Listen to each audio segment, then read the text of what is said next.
Good morning, good afternoon, good evening, everyone. Thanks for joining us. My name is Kevin Welding. I'm the Associate Director of the Institute for Global Tobacco Control at the Johns Hopkins Bloomberg School of Public Health.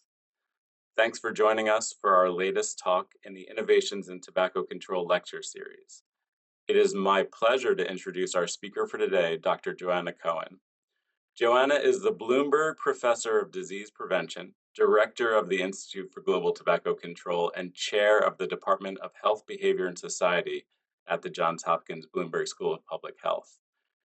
She is co-chair of the State of California Tobacco Control Program's Evaluation Task Force, a member of Health Canada's Scientific Advisory Board for Vaping Products, and co-chair of the Content Committee of the upcoming World Conference on Tobacco Control.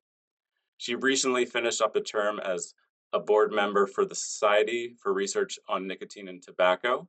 She served as senior editor of the journal Tobacco Control for 20 years and has been a voting member of the FDA's Tobacco Products Scientific Advisory Committee. She has been involved in tobacco policy research for 30 years. With a training in epidemiology and health policy, her research focuses on factors that affect adoption and implementation of public health policies, and on evaluating their beneficial effects and unintended consequences. May 31st is World No Tobacco Day, and this year's theme is Unmasking the Appeal, Exposing Industry Tactics on Tobacco and Nicotine Products. Today's talk fits very well with this theme with the title, Breaking the Illusion, Building the Scientific Case for Plain and Standardized Packaging for All Tobacco Products. Along the way, if you'd like to ask questions, please use the Q&A box you can see at the bottom of your screen. So with that, I'll hand it over to you, Joanna. Great. Thank you so much, Kevin, for that introduction. And I do want to take this opportunity to acknowledge all your work, Kevin, your important contributions as Associate Director of the Institute for Global Tobacco Control. You have been doing and are doing a fantastic job. So thanks so much. Let me try and share my screen. We've heard the title of the presentation. I'm so excited to have this opportunity. So I am thrilled to kick off IGTC's observation of World No Tobacco Day with this presentation. World No Tobacco Day was created by the World Health Organization, just like other health days, to draw global attention to an issue, and in our case, to draw attention to the tobacco epidemic and the preventable death and disease that it causes. And World No Tobacco Day has been observed on May 31st since 1988. This year will be the 37th May 31st World No Tobacco Day. And every year there's a different theme. The World Health Organization selects a global message and theme for the day, and organizations around the world are invited to amplify the theme through their individual work and their communication channels. And I just want to say that this is actually very effective. I worked with a couple colleagues. John Ayers took the lead on this paper that was published in 2012, where we did an evaluation of World No Tobacco Day. Focus on Latin America, and we used digital surveillance to look at the impacts on awareness, so basically looking at news media coverage of tobacco issues and smoking cessation, and interest in smoking cessation, because ideally we're trying to get people to think about quitting. And so we used Google search queries into cessation. And this is a busy slide, but I'll just say that again, we looked at 7 Latin American countries from 2006 to 2011. This paper was published in 2012. And so if we look at the top graph, the red line is people's Google searches of smoking cessation are similar terms. And you can see, from 2006 to 2011 that it goes up and down, but the dotted lines are World No Tobacco Day. And we can see, definitely peaks on World No Tobacco Day with searches for smoking cessation. And the blue sort of lines are news stories, news coverage of smoking cessation. And again, it's harder to see here, but there are peaks on World No Tobacco Day. So in fact, cessation news coverage peaked around World No Tobacco Day, typically increasing around 71% over the baseline level. And so that was news coverage, and search queries it peaked, sort of increased by about 40% compared to baseline. And in fact, these cessation queries around World No Tobacco Day were typically greater than uh, New Year's Day, or, when people are making New Year's resolutions. And also we looked at when cigarette taxes occurred in the region. So just all to say, the World No Tobacco Day is really important and does lead to increased awareness of these issues and people taking action to get more information on how to quit. This is just another slide looking at different countries over different years and showing the difference in search terms and news stories at World No Tobacco Day. But let me keep going.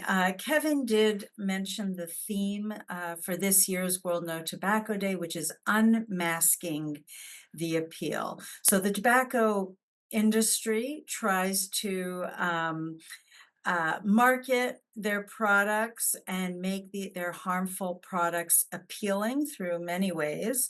And we're trying to take away that mask and show, in fact, the dark intentions of the tobacco companies.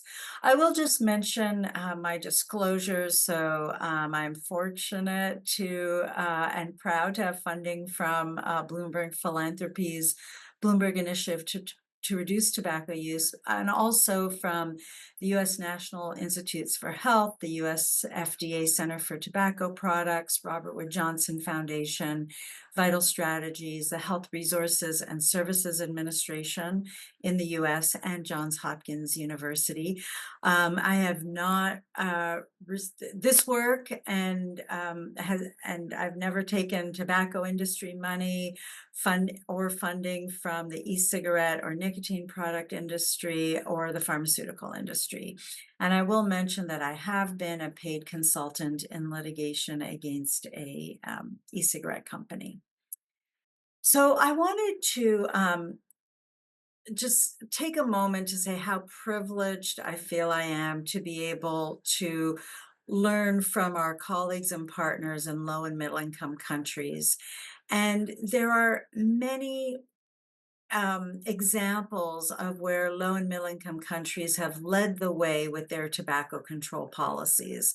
This is a paper that was published just a couple of years ago in BMJ Innovations.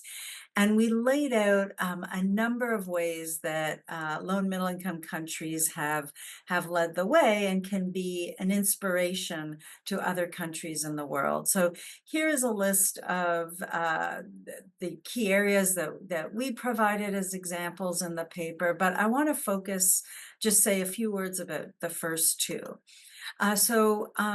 Low and middle income countries have definitely led the way regarding large picture health warning labels on cigarette packs. So currently, we've got Timor-Leste and Turkey with over 90% of the front and back of the pack as a health warning label, of course, a picture health warning label. And here are, examples of other countries that have also have very large picture health warning labels, and I think Nepal is planning to go to 100% later this year. So these countries have done a super job in taking the pack and using it for health communication. In the country where I am right now in the United States, this is what the front of our packs look like. No health warning at all. And on the side of the pack, you can see our current health surgeon general's warning. Certainly very difficult to see. We are supposed to have picture health warning labels at some point, but with tobacco industry interference and low political will from the federal government, we're not there yet. Hopefully, we'll see some picture warnings soon. The other policy innovation from low and middle income countries is a policy that I really am so excited about, and I'm sort of sad that only one country has done it so far, and that's the single pack presentation that Uruguay has implemented. And basically, that the single pack presentation says that each brand can only have one pack design. So here, like you see all the Marlboro packs. So we have Marlboro Gold, Marlboro Silver, Marlboro Blue, Marlboro Red, Marlboro Green, etc. All these kinds of Marlboros. And Uruguay said, Marlboro, these cigarettes are basically all the same. They're all going to kill you. You can choose one pack presentation for Marlboro. They chose, at least at the beginning, the red Marlboro Red, the iconic Marlboro Red. And it's not just for Marlboro. This is for every cigarette brand has to choose one presentation, and only one brand variant presentation can be on the shelves at a point in time. So I really hope that this, takes off at some point among in other countries. But I think really important to convey that, and basically to unmask the appeal of all these different brand variants to try to speak to different segments of the population. So I'm going to focus on tobacco packs in this presentation, and I wanted to sort of say that packaging can do a couple of things. Packaging can be used to entice consumers to use the product, and it can also be used to dissuade people from using the product. And here are two examples. So what I'm going to do is build on or present data from our tobacco pack surveillance system study, which I'll describe in a moment, and talk about the expanse of tobacco pack marketing appeals that we've seen on packs in many countries over the years. I want to share like examples of the deluge of pack shapes and sizes that we see. And I want to show you examples of how tobacco companies have manipulated health warning labels. So all of these data are coming, or almost all the data are coming from our tobacco pack surveillance system study. Here is a screenshot from TPACs, and you can find all these packs and information about the study at tpacs.globaltobaccocontrol.org, and I'll present this again towards the end of the presentation. So the tobacco pack surveillance system study started over a decade ago. In 2012, we spent the year in our exploratory and planning phase, talking to experts, reviewing the literature, and figuring out what we wanted to do. And I'll tell you the study design that we use, but I'll just go through the timeline first. So in 2013, the next year, we were ready to start data collection, and we conducted data collection in 14 different countries. And in brackets, it's the type of tobacco products that we collected. So in 2013, we collected cigarettes, Kretex, and BDs in 14 different countries. In 2015, we went back to Indonesia, Russian Federation, Thailand, and Vietnam. We did more data collection in 2016. We did data collection in 2017, in 2019, in 2021. And then in 2022, we were back in Indonesia again. This was our third time in Indonesia, and we also collected e-cigarettes, and I'll show you some packaging that we found there, as well as heated tobacco products. And in China in 2023, that's our most recent data collection, where we also collected e-cigarettes. So for the tobacco pack surveillance study, we have two main goals. One is to assess compliance of the health warning label.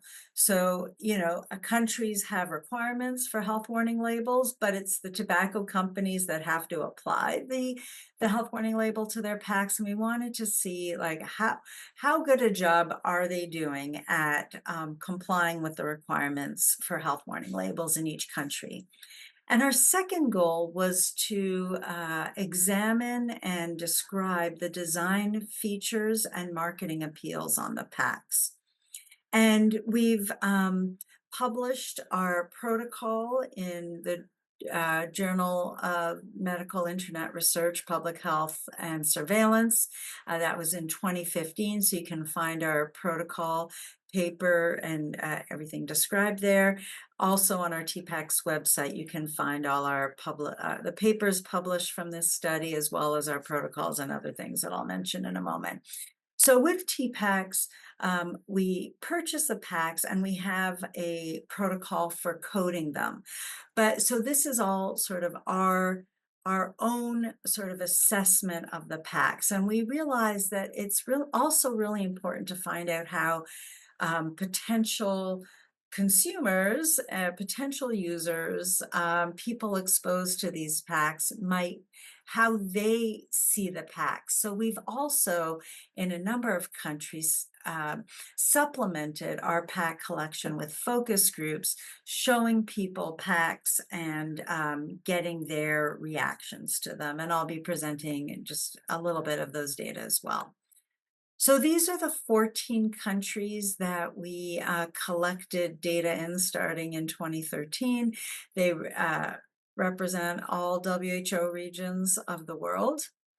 And we have collected a range of tobacco packs. So cigarettes for sure, but also BDs, Kretex, straw cigarettes in Brazil, smokeless tobacco, roll your own, heated tobacco products, and e-cigarettes.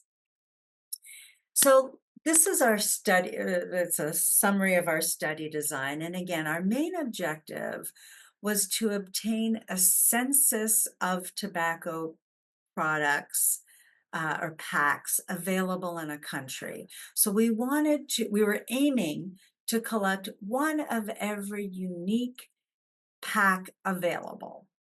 And so we did our sort of study protocol and our study design based on trying to achieve this objective. And so so you'll see as I go through this that we tried to get as much variation as possible in an attempt to get as many unique packs as we could. So the first thing we did in each country was select a minimum of 3 cities. These were among the 10 most populous cities in the country. So we thought like in the most populous cities, we're probably going to see like the biggest variety of packs, but we chose the cities also to be representative of different regions of the country and maybe different different either cultural or religious or linguistic characteristics. And then within each of these cities, we selected low, middle, and high income neighborhoods. Again, trying to reflect sort of a broad sort of geographic variation within a city. And we tried to get these different socioeconomic neighborhoods because we thought maybe the packs in different neighborhoods might be different. The companies might be promoting lower priced products, let's say in low income neighborhoods, and different kinds of products in high income neighborhoods. So we tried to get a whole diversity of neighborhoods that we went to. Within each neighborhood, we undertook a systematic walking protocol. So we started in a spot that we had procedures for identifying that spot. We walked in a certain way to try and get sort of as random a selection as we could in a feasible way. And we also made sure to get to different vendor types because, and that was based on GATS data and other data of where people purchase their tobacco. Uh, and so sometimes in some countries it might be like a kiosk, a supermarket, maybe a gas station, et cetera. And so we made sure in our protocol to get to these different store types. And all of that was used to try to get to as large as possible a unique pack sample. And we have standard protocols for all these things. So we have a protocol for our data collection. Once we collect the packs, we do an intake. So we have protocols for that. We have protocols for taking photos of the packs and all different angles. We have protocols for coding the design features and marketing appeals, and we have protocols for coding the health warning label compliance. And again, all of these are available on our website, and we encourage you to use them and adapt them as you see fit. And we just ask that you acknowledge the TPAC study as a source of that. So let me tell you the types of things that we coded for, and this is just really a high level summary. So in terms of tobacco pack design features, we looked at the shapes and sizes of the packs, the opening styles, and any textures or embellishments on the packs. These are just, there's more, but these are sort of some main examples. For marketing appeals on the packs, we looked at both descriptors or words as well as imagery, and assessed flavors, technology, feminine, masculine appeals, nationalism, and a number of others. For health warning label compliance, we coded for whether the warning was in the right location, whether it was the right size. For countries that specified the size of the text of the health warning label, we assessed that. We looked at other label elements like the color contrast, that you could actually read what's on the label, how sort of the picture fidelity, so whether the picture was the same as what the government requires. We looked at whether the health warning label was truly like in rotation at the time of data collection or whether it was an old label. And we also were able to code whether the pack was illicit. And again, we actually collected, we just went to regular stores and bought everything, everything that we didn't have already. And we actually had quite a few illicit packs through that approach. Okay, so that is a little bit about what we did, and let me now move on to what we found. So I'm going to start with the marketing appeals on the packs. And the one of the main ones is flavors. So let me show you some of the packs with flavor marketing appeals. So of course, menthol was a big one. These are packs from Thailand, Turkey, Vietnam, Indonesia, and Egypt in our early data collection. So these are just some examples of menthol packs. Um, but we saw a lot of other flavors as well.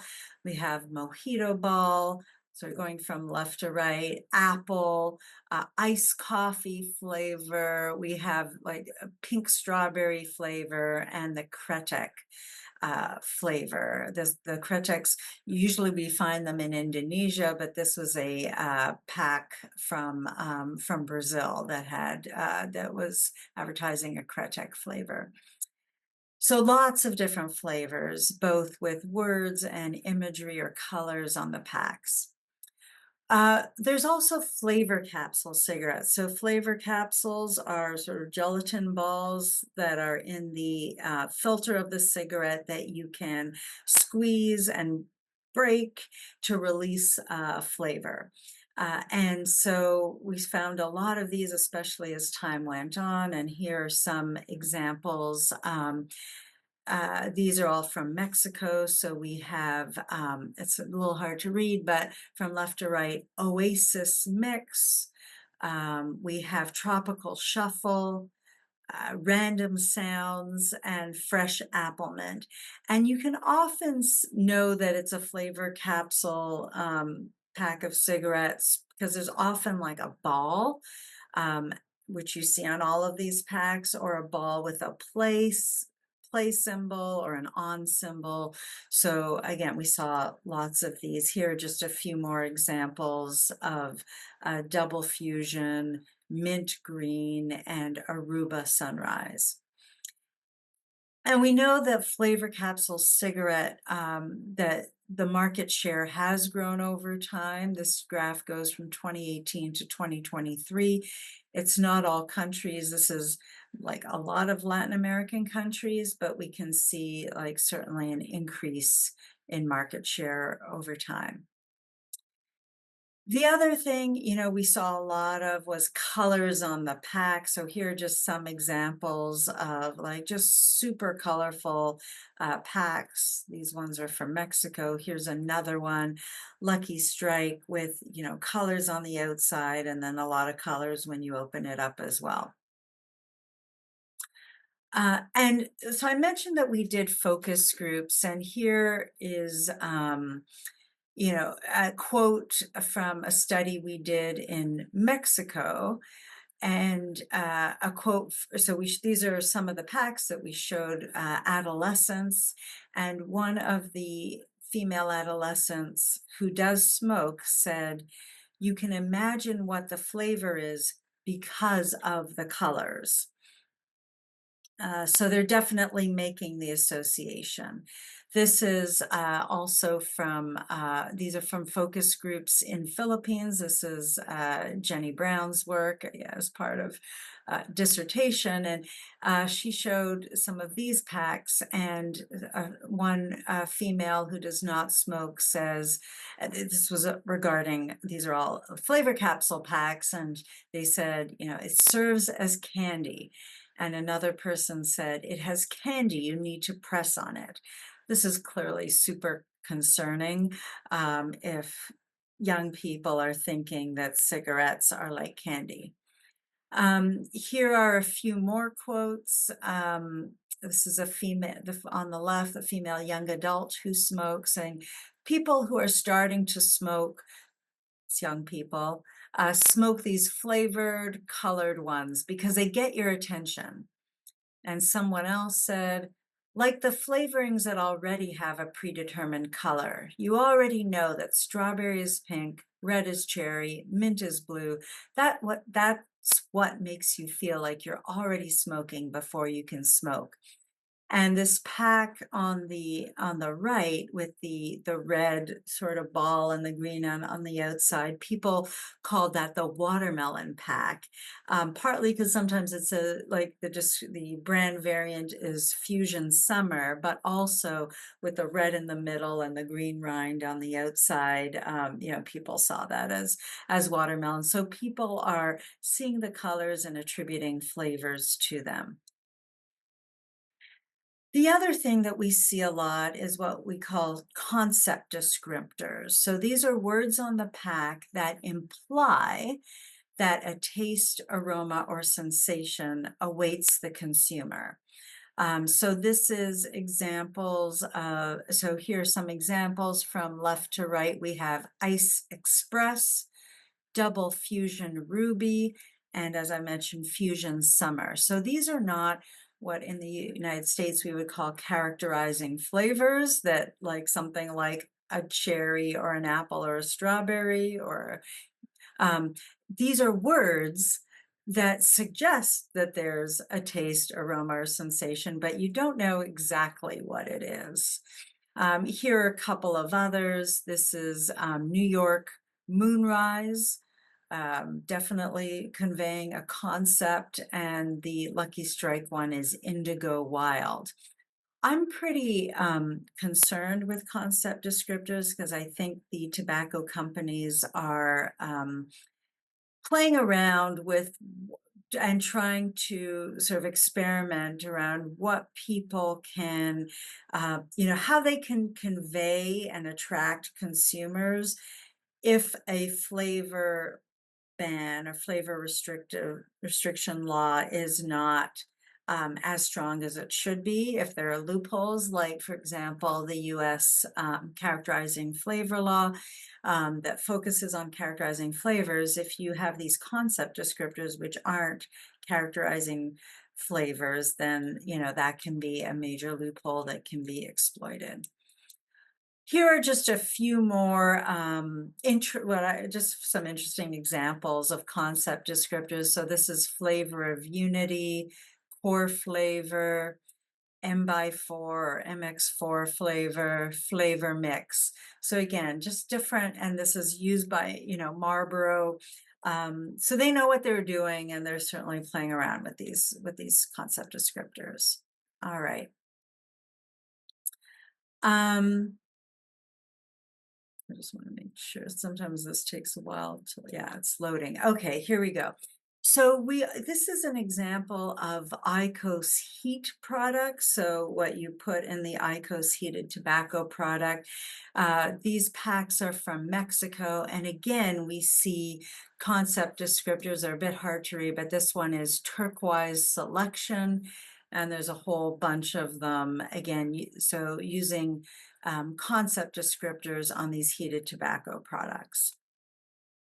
All right, so we've seen what's on the pack, and particularly with these concept descriptors, they're implying an aroma, flavor, taste, sensation. But we didn't know, so what's actually in the cigarettes? That was the question, what is in there? So we've collaborated with Jim Pankow and his team at Portland State University and looked at packs from Mexico, Vietnam, and the Philippines, and Indonesia. And I'll show you just a little bit of what we found in these different papers. So let me start with Mexico. And let me orient you to the figure. So if we look on the top left, these are all similar. The x-axis goes from 0 to 180, and each spot on that x-axis is a different flavor chemical that was analyzed in Dr. Pankow's sort of approach.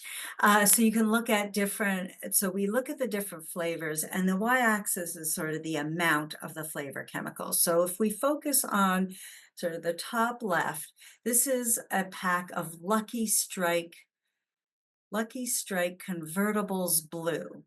And the vertical lines that you see are the flavor chemicals that were found, and the height of the line is how much of that flavor chemical was found. If we move one over, it's Benson and Hedges Polar Pearls. And if you just compare where the vertical lines are, it's different from the Lucky Strike pack. So different flavor chemicals and different amounts. And then again, if you go to the two figures on the bottom, again, you're seeing different flavor chemicals, different amounts. So they all have different flavor profiles. So there are flavor chemicals in these concept descriptor sort of cigarettes. If we go to Indonesia, this is a different graph, a different way of presenting the data. So we purchased both Kretex and cigarettes. So on the left of the figure are the Kretex, and the few examples on the right are the cigarettes. And Kretex are known for their clove flavors. We tested for, I think, 5 different clove flavor chemicals, and the orange bar represents how much, so the milligram per stick of the clove flavors. On the x-axis are all the different brand variants that we tested. So each column is a different brand variant. And so across these brand variants, we have different levels of the clove flavor chemicals. You can see the different heights of the orange bars. And then the green bars are menthol chemicals, and the yellow bars are other flavor chemicals. So again, a variety of flavors and amounts in these Indonesian kreteks. And if you move over to the cigarettes, you can also see a variety of menthol flavors and other flavor chemicals. And then, you know, nicotine pouches are also exploding. You're seeing a lot of marketing of nicotine pouches. Velo is one of the British American tobacco brands of nicotine pouches, and they've been marketed and available for sale widely in Pakistan. So what we did was we purchased the different brand variants that we could find of Velo, and there were 10 different brand variants. An example is Exotic Black Strong or Urban Vibe Strong. So all these different brand variants. And again, we looked at what's inside them. Here's another representation of the data. So on the x-axis is the amount of menthol and mint compounds in milligrams per pouch. And on the y-axis is the total fruit flavor chemicals in milligrams per pouch. And all of the diamonds, so you'll see 10 diamonds, and they're all different brand variants of the Velo. And basically what you can see is that the levels of total fruit flavor chemicals and levels of menthol and mint chemicals for these 10 brand variants they varied across the different brand variants. So there is variation trying to reach different, try and get a blend that might be uh, appealing to as many users as possible. So just to summarize, these chemical analyses of cigarettes from Mexico, Vietnam, Philippines, and Indonesia, and of nicotine pouches in Pakistan so what we found was that these multinational tobacco companies are offering a buffet of flavors with different flavor mixes and flavor levels. All right, I'm going to move on we've talked a lot about flavors, but I just want to move quickly through different marketing appeals that we found. So these are feminine appeals. So we found like flowers, fashion, women and girls, and a lot of pink on packs. We found sports examples. These are just some of the sports marketing appeals. And interestingly, this pack of beaties with Lionel Messi's photo on them. We found this was also quite interesting. We looked at 6 non-Anglophone countries, countries where we did pack collection, where English is not an official language. And we kept seeing like a lot of English on the packs. So here are just some examples of just English language on packs, which is an appeal. And again, from multiple countries. Wedding appeals, we saw a lot of in China. So here are just some examples of Chinese packs with the dragon and phoenix, double happiness symbol, and others. All kinds of marketing appeals. We saw a lot of branding on the cigarette sticks. So here's some examples. And we found branding on the filter itself. And here are some examples as well. So what we've found is an expanse of marketing appeals on and in tobacco packs in terms of colors, capsules, concept descriptors, flavors, feminine, sports, et cetera, all kinds of marketing appeals. All right, so I want to move on to pack shapes and sizes and sort of the design features, and I'll start with unique pack opening styles. So here are just some examples of cigarette pack opening styles that we found. So like a sort of matchbox, sort of a lighter sort of flip top, a bottom flip top, an accordion style, a book opening style, and others. And a case opening style. And when you open the packs, it's important to note that the exposed surface is also an area where there's a lot of branding that happens. And with these different opening styles, again, they provide a lot of different surface area for additional branding and marketing. We also have branding and marketing on pack inserts, which we found in a number of countries. And then I mentioned that we collected e-cigarettes in Indonesia in 2022, and I just want to show you examples of the range of pack shapes and sizes that we found just a couple years ago. So this is external packaging of e-cigarette liquids. Here are more examples of the packaging. Here's packaging that resembles sweets and packaging with cartoons on it. So a lot of attractive, what you might call youth appealing packaging in Indonesia of e-cigarettes and liquids. We also looked at smokeless tobacco and beedies, another type of tobacco product in South Asia. These are very important tobacco products. And we found a wide variety in the size and shape of packaging of smokeless tobacco and beedies in these countries. So on the left, you see examples of smokeless tobacco that's sold in India and Bangladesh. On the right, examples of beedi cigarettes and their packaging in India and Bangladesh. And what we have found is that there's very low compliance with the required health warning label placement on these products with all the different pack shapes and sizes.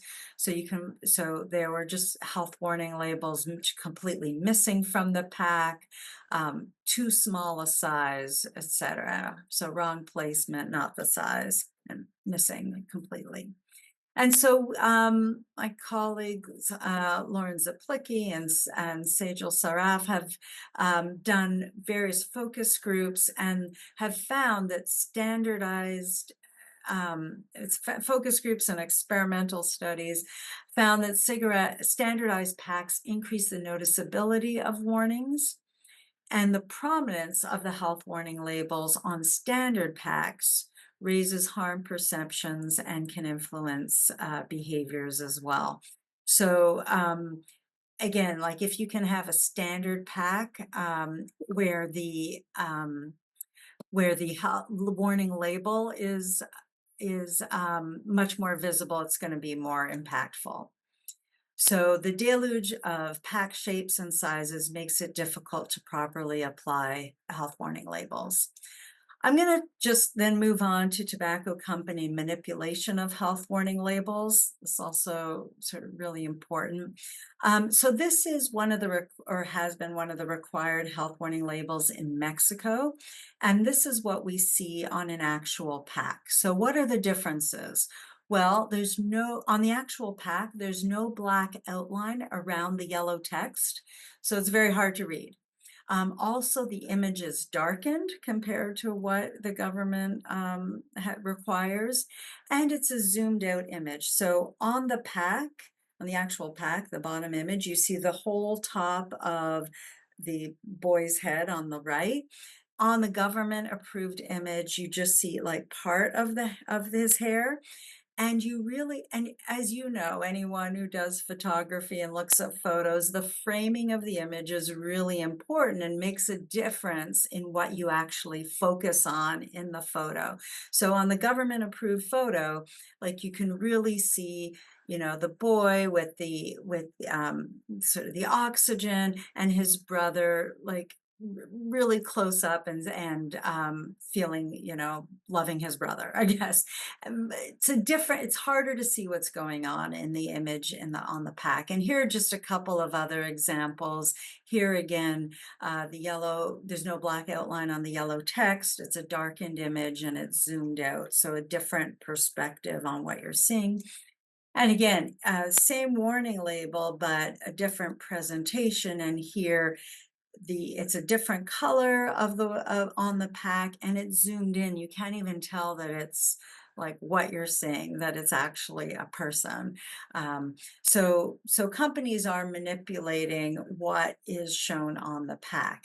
Here's an example of warning labels from Pakistan. The top ones are the approved warnings, and here we see some, let me just go through from left to right. So on the left, you see like it's a blue tint throughout the warning label, sort of to match, I think, to match the blue branding of the pack. In the middle, the lung cancer and stoma are completely photoshopped off of the image that's on the pack. And on the right-hand example, again, it's zoomed in, darkened, very hard to tell what you're looking at. And then just one more set of examples from India. This is smokeless tobacco. This is the required health warning label. This is one that we saw where, like, you can see the mouth and the chin pretty well, and the lip, but the mouth cancer is blurry. And in this other example, the whole image is blurry. And of course, the companies are able to print clear images because you see the branding, the name of the brand name, all clearly printed on the pack. We also see examples of tax stamps covering the health warning label. And so just to point out that the manipulation of health warning labels by tobacco companies undermines their efficacy at dissuading people from using the product. There we go. And companies are manipulating the health warning labels. Here's another example where we don't see the whole health warning label. And just a couple of examples from China where the colors of the packs are coming right through the health warning label. The health warning label text is in different colors. So just trying to draw attention, like not have the consumer sort of notice the health warning label. So what's the solution? The solution is plain and standardized packaging of all tobacco products. This is, we have at least 17 countries that have plain and standardized packaging for cigarettes. And then we have countries that have standardized packaging for rolling tobacco, shisha tobacco, plug, cigars, cigar tubes, snus, heats, sort of the heated tobacco product, rolling papers, and e-cigarette liquid. So countries have moved forward with plain and standardized packaging. And so just to summarize, I'll say that plain and standardized packaging is important because it leaves no pack real estate for all the marketing appeals that we've seen. And it allows the health warning label to be applied properly so that it's legible and most effective. However, even with strong legislation, we all know that we need to keep our eyes closely on what tobacco companies are doing. So additional compliance checks are needed to ensure that they are the companies are applying the labels as required and without any manipulation. And just again, the take-home message is that plain and standardized packaging for all tobacco products conveys the truth that these are deadly products, and certainly unmasks the appeal. So just a couple of things, free resources. You can find a lot of the information that I've talked about at our tobacco pack surveillance system website. We have pictures of over 6,800 tobacco packs, and you can copy and paste the pictures into your presentations like I did today, and we encourage you to do so. We also have Share a Pack, where if you have an interesting pack that you find in your country or while you're traveling, you can upload it to Share a Pack for others to see. And just in terms of, a couple of things around World No Tobacco Day at the Institute for Global Tobacco Control. Here is our website with our World No Tobacco Day resources for this year. We have fact sheets, papers, resources, infographics, and a couple of op-eds that have been written. We have a great public health on-call episode that will be airing shortly that Kevin Welding and Toyin Seng have done through the Bloomberg School of Public Health at Johns Hopkins. And we have a number of social media video shorts, which I won't show today, but you can find them as well. So I think I'll stop there. Thank you so much. And just one thing, just a plug for the upcoming World Conference on Tobacco Control. It's back, and I hope to see many of you in Ireland in June. Oh, and sorry, just want to acknowledge the PI, co-investigator of TPACs, Kate Smith and Kevin Welding, all the folks at IGTC who have worked on TPACs and particularly contributed to this presentation. So thank you all. And of course, none of this could be possible without Michael Bloomberg and Bloomberg Philanthropy's support of this work and other work. So thank you so much. I'm going to stop sharing. I know we don't have much time, but I'm just like so excited to share all that we've been able to find over the years. Thanks, Joanna, for a great presentation. Yeah, even after just 10 years of myself researching packaging, it's still amazing when I see it all in one place, in one presentation. I do have a question. What do you think is the most alarming trend or most egregious thing you've seen in packaging? Oh my God, I can't answer that. There's so much, but I think, first of all, the tobacco companies' manipulation of health warning labels is super clear. Like, that is absolutely problematic, and we have to be on top of that. But then, I don't know, we have so many examples. Like, I think the just one example is the egregious youth appeals that we see on the packs. So, I showed you the packs of e-cigarettes in Indonesia with cartoons, all the flavors, and we know again from our focus groups that people really see all of that marketing as appealing. So, those are just a couple of examples. We had one question from Indonesia that is applicable around the world of just what's the best strategy to advocate for these plain and standard packaging policies. And I will add, you showed a lot of examples of going beyond packaging, even advertisements and promotion and appeal on the product itself. So, yeah, what can be done to get plain and standard packaging sort of implemented, and what's next? Yeah. Yeah, well, we have a lot of excellent advocates on the call.